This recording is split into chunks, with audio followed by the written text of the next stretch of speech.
Times of India Tamil சமயம் நேயர்களுக்கு என் அன்பு வணக்கம். இன்றைக்கி நம்ம ஆரோக்கியத்துக்கான யோகம் என்ன பார்க்க போகிறோம் அப்படின்னு பார்த்தீங்கன்னாக்கா, கூர்மாசனம் பார்க்க போகிறோம். கூர்மாசனம், டார்டாய்ஸ். ஒரு ஆமை எப்படி இருக்குமோ அதோடைய உருவத்தோடைய போஸ்டர் தான் இந்த ஆசனம் நம்ம பார்க்க போகிறது. எப்படி பண்ணலான்றதை பார்க்கலாம். கூர்மாசனம், டார்டாய்ஸ் போஸ். ஸோ நம்ம உட்கார்ந்தபடி நல்லா நேராக நிமிர்ந்து உட்காந்துருக்கோம். ஸோ ஃபஸ்ட்டு நம்மளுடைய கைகளை தளர்த்துறோம். கைகளை நல்லா ஸ்ட்ரெச் பண்ணி வைக்கிறோம். அடுத்தது கால்கள் ரெண்டுத்தையும் அகட்டி வைக்கிறோம். வலது கால் வலது புறமாகவும் இடது கால் இடது புறமாகவும் அகட்டி வைக்கிறோம். இரண்டு கைகளையும் நம்மளுடைய முழங்காலுக்கு கீழே நம்மளுடைய கைகளை உள்ளே இன்சர்ட் பண்ணுறோம்.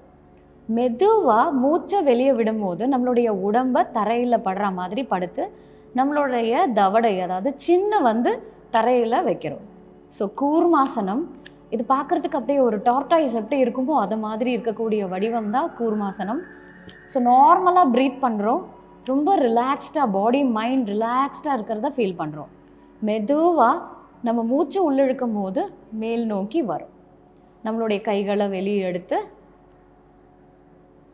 நம்மளுடைய கால்களை ஒன்று சேர்த்து ரிலாக்ஸ் பண்ணுறோம். ஸோ இதோடைய வேரியேஷன் நம்ம பார்த்திங்கனாக்கா எல்லோரும் ரொம்ப ஈஸியாக ஃபஸ்ட்டு பண்ணும் போது எப்படி பண்ணலாம் அப்படின்றத பார்க்கலாம். கால்கள் ரெண்டுத்தையும் தளர்த்தி வச்சு வலது காலை வலது புறமாகவும் இடது காலை இடது புறமாகவும் நல்லா அகட்டி வைக்கிறோம். மெதுவாக மூச்சு உள்ளிழுத்து கைகள் ரெண்டுத்தையும் மேல் நோக்கி வைக்கிறோம். மெதுவாக நம்மளுடைய உடலை தரையில் அப்படியே ஸ்ட்ரெச் பண்ணி கைகளை ஸ்ட்ரெச் அவுட். ஸோ இது பார்க்குறதுக்கு கூர்மாசனம் ஒரு டார்டாய்ஸ் மாதிரி இருக்கும். இதை நம்ம ஃபஸ்ட்டு ப்ராக்டிஸ் பண்ணும்போது இந்த மாதிரி நம்ம பண்ணும்போது அடுத்தபடி நம்ம ஸ்டேஜ் பை ஸ்டேஜாக நம்ம மெயின்டைன் பண்ணிக்கலாம். மெதுவாக மூச்சை வெளியே விடும்போது மேல் நோக்கி வரும். கால்களை ரிலாக்ஸ் பண்ணுறோம். ரிலாக்ஸ். கூர்மாசனம், டார்டாய்ஸ் போஸ். ஆக்சுவலாக இந்த ஆசனம் பண்ணும்போதே நீங்கள் பார்த்துருப்பீங்க, நம்மளுடைய வயிறு பகுதி நல்லா தரையில் நல்லா ஸ்ட்ரெச் ஆகி படுக்கும்போது இது நல்ல ஒரு கம்ப்ரெஷனை ஏற்படுத்தும். ஸோ அதனால் ஜீரண தொந்தரவுகள், குறிப்பாக சொல்லணுன்னா மலச்சிக்கல் இருக்கிறது, அஜீரண கோளாறு, சில குழந்தைங்க சாப்பிட்றதுக்கே ரொம்ப அடம் பண்ணுவாங்க. ஸோ இந்த மாதிரி ஆசனம் நம்ம பண்ணும்போது நம்மளுடைய அப்டோமினல் ஆர்கன்ஸ் நல்ல ஒரு மசாஜிங் எஃபெக்டை க்ரியேட் பண்ணி ஜீரண சக்தியை அதிகரிக்குது. ஒரு சிலருக்கு பார்த்திங்கனாக்கா இந்த சாப்பிட்ட உணவு எருக்களிக்கிறது, இந்த ரிஃப்ளெக்ஸ் எஃபெக்ட் இருந்துக்கிட்டே இருக்கும். அந்த ரீகஜிடேஷனை கம்மி பண்ணுறதுக்கு இந்த ஆசனம் நம்ம பண்ணும்போது ரொம்ப எஃபெக்டிவாகவே இருக்கும்.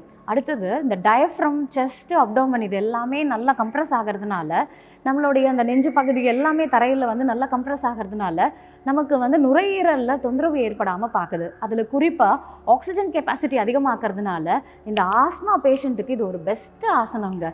இந்த வீசிங் தொந்தரவு இருக்கிறவங்க ரெகுலராக இதை நம்ம டெய்லி பண்ணிட்டு வர்றதுனால அவங்களுக்கு அந்த வீசிங் எந்த கிளைமேட்டாக இருந்தாலும் எவ்வளோ அலர்ஜன்ஸ் அவங்க எக்ஸ்போஸ் ஆனாலும் ஆனால் அந்த அலர்ஜிக் ரியாக்ஷன் நடக்காமல் தடுக்கிறதுக்கும் அவங்களுடைய எதிர்ப்பு சக்தியை அதிகமாக்கிறதுக்கும் இந்த ஆசனம் ஹெல்ப் பண்ணும். இது இன்னொரு முக்கியமான விஷயம், நம்ம காலை நல்லா ஸ்ட்ரெச் பண்ணி பண்ணுறதுனால ஸ்பைனில் கம்ப்ரெஸ் ஆகக்கூடிய அந்த சயாட்டிக் நர்வ் கம்ப்ரெஷனை ரிலீவ் பண்ணுது. ஸோ மனசையும் ரொம்ப காம் டவுன் பண்ணி ரொம்ப ரிலாக்ஸ்டாக வைக்கிறதுக்கு இது ஹெல்ப் பண்ணுது. இந்த ஆசனம் நம்ம பண்ணும்போது பார்த்திங்கனாக்கா நமக்கு இந்த நுரையீரல் பிரச்சனைன்றது சொன்னோம், அது மட்டும் இல்லை, இது இம்யூன் அதாவது எதிர்ப்பு சக்தி அதிகமாக்கி தொற்றுகள் ஏற்படாமல் தடுக்கிறதுக்கும் இது ஹெல்ப் பண்ணுது. ஸோ குழந்தைங்க இந்த மாதிரி ரிலாக்ஸ்டாக பண்ணும்போது அவங்களுக்கு அந்த ஸ்ட்ரெஸ், டிப்ரெஷன், ஆங்ஸைட்டி அப்படின்னு எந்த ஒரு பிரச்சனையும் வராமல் அவங்கள ரிலாக்ஸ்டாக வைக்கிறதுக்கு இந்த ஆசனம் ஹெல்ப் பண்ணும்.